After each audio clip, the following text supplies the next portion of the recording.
Legacy Flat Roofing Sheet Metal. We're here today downtown London doing a wonderful building for a great client. Gave us the privilege to re-roof their building. We got the safety rails, everything set up. We're good to go. We'll take you up shop, show you what it looks like. Thanks a lot. We've come up top, so this is day 2 of the job. First day we set up the safety rails, bump lines, and I'll show you the scope of work here. Roughly 170 squares. That's so first day we just took off the metal, set up the guardrails. We have a few interesting details we don't normally have. We have a large skylight, some vents, some curbs. We also have a pretty large mechanical units. These mechanical units are too large to crane off for this client. They want to leave them in place. We're going to work around them. And we have a unit on sleepers in the far end that we will have to take off to properly roof it. So scope of the work now. So we have a couple of drains. We're going to start at the drains.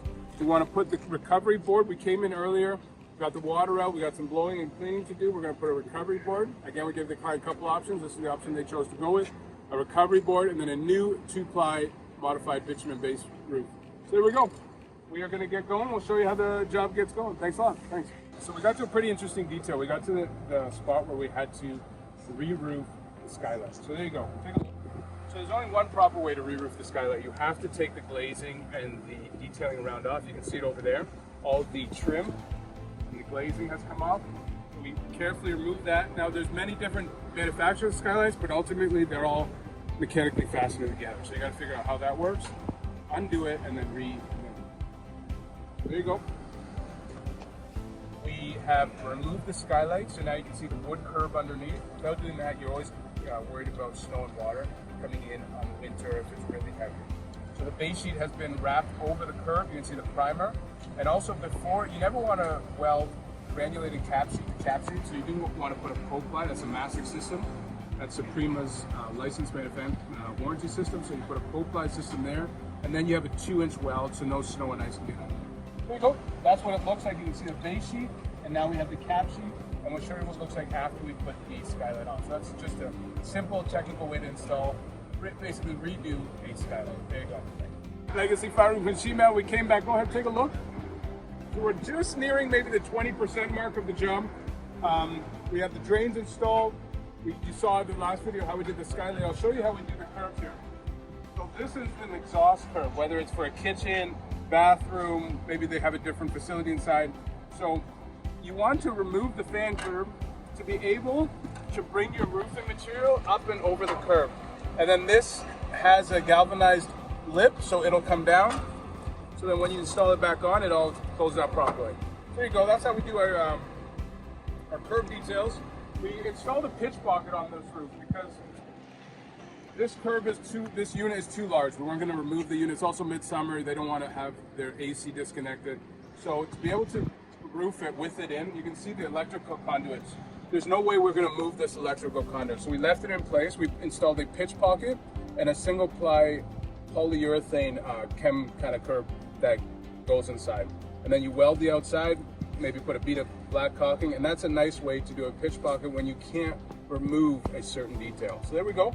We are working on installing. I'll show you the installation.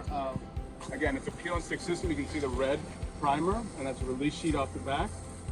Once it goes down, it's stuck, and then they're going to weld the overlaps to create a fuse between the two membranes. So there you go. They're installing that there. There you go. So we got a little bit left. We got some wall details to do, and then we start on some new sections. Show you what it looks like. We come back. Here's an update. It's been a while. We have finished the cap sheet on this end of that's Dufferin Street there in London, Ontario. We finished the cap sheet. We now have our bumper lines, and we've shifted our whole setup area over here. We'll show you what it looks like. So again, this is a 2-ply modified bitumen roof. We have our base sheet and then our cap sheet. So we're in the middle of installing the drain.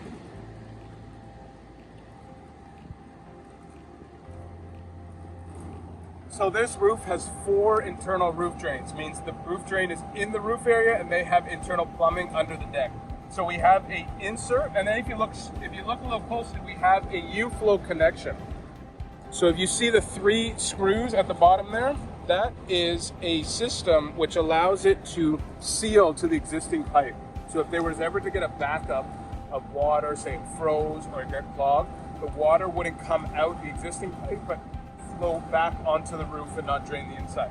Because this is an ongoing job, we're going to have a night seal every night to make sure there's no leaks. Say it rained overnight or if we had a lot of mildew. This is the existing roof and this is the new roof. We weld it to the cap sheet and then put, just as a second layer of protection, a two-ply mastic system there. So here we go. The red is the prime. We have it primed. We're working back now towards the ridge. This is the drain is the low spot. We're working back towards the cap sheet and we're going to go back the other way. So what it looks like when we get a little more done. Thanks a lot. So I wanted to show you a detail. We have an existing curb. The size of this unit is just way too large to physically manhandle. We're not going to put a crane in the middle of the street and crane this roof off. So you do the best with what you can.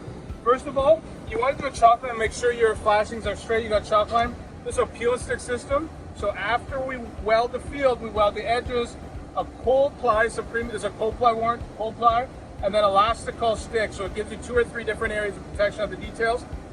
And then because we're not lifting this off, we're going to use the shield that the HVAC unit has.